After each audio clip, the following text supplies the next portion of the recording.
경남 브리핑입니다. 6일 저녁 6시 30분쯤 양산시 용당동의 한 자동차 범퍼 제조 공장에서 불이 났습니다. 불은 2시간여 만에 꺼졌지만 소화기로 불을 끄던 20대 직원이 손등에 2도 화상을 입었습니다. 또 공장 내부 49.55제곱미터와 설비가 불에 타 소방서 추산 1억 9,300만 원의 재산 피해가 발생했습니다. 소방당국은 공장 설비에서 불이 시작된 것으로 보고 정확한 화재 원인을 조사하고 있습니다. 조업 중 극심한 복통을 호소하던 60대 선원이 해경에 의해 긴급 이송됐습니다. 통영해경은 지난 5일 저녁 6시 30분쯤 거제 해금강 인근 해상에서 선원이 조업 중 하복부 통증을 호소하며 거동이 힘들다는 신고를 받고 출동해 구조했습니다. 병원으로 이송된 선원은 요로결석 판명을 받았으며 생명에는 지장이 없는 것으로 알려졌습니다. 창원 해양경찰서가 겨울철 해상 음주운항 특별 단속을 벌입니다. 해경은 다중이온 선박과 화물선, 레저보트 등 모든 선박을 대상으로 10일까지 계도 기간을 거쳐 11일부터 2주 동안 단속을 실시할 예정입니다.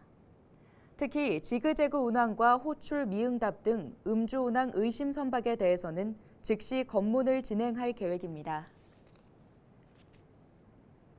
밀양시가 전세 사기 예방을 위해 전세보증금 반환 보증료 지원 사업을 벌입니다.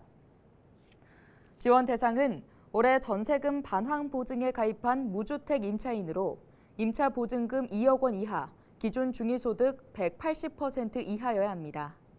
신청 기간은 오는 15일까지며 경남 바로 서비스 또는 시청 건축과에서 접수하면 됩니다. 함안군이 김장철을 맞아 오는 15일까지 농산물 원산지 표시 지도 단속에 나섭니다.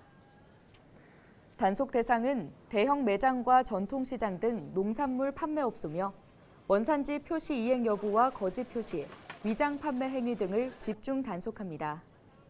현행법상 원산지 거짓 표시는 7년 이하의 징역 또는 1억 원 이하의 벌금이 부과되고 미표시의 경우 최고 1,000만 원 이하의 과태료가 부과됩니다.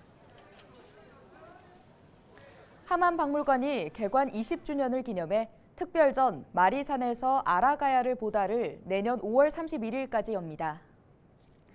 이번 특별전은 박물관 20주년과 마리산 고분군 유네스코 세계유산 등재를 기념하기 위해 마련됐습니다.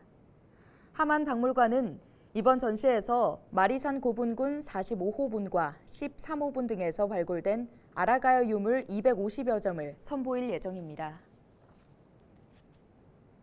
창원시가 창원 국가산업단지 확장구역에 산업시설용지를 추가로 확보했습니다.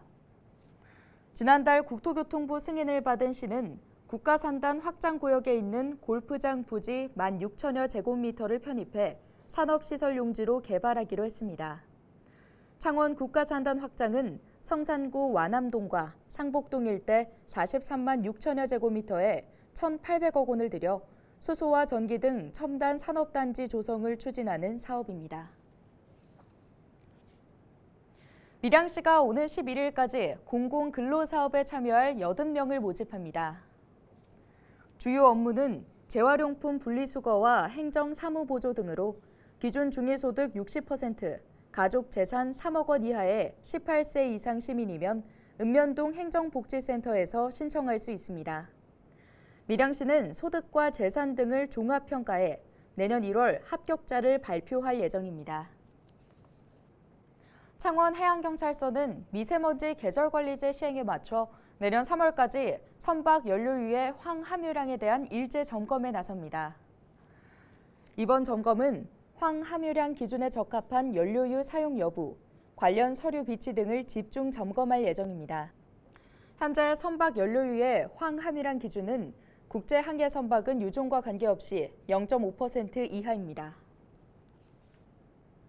오늘 준비한 소식은 여기까지입니다. 지금까지 경남 브리핑이었습니다.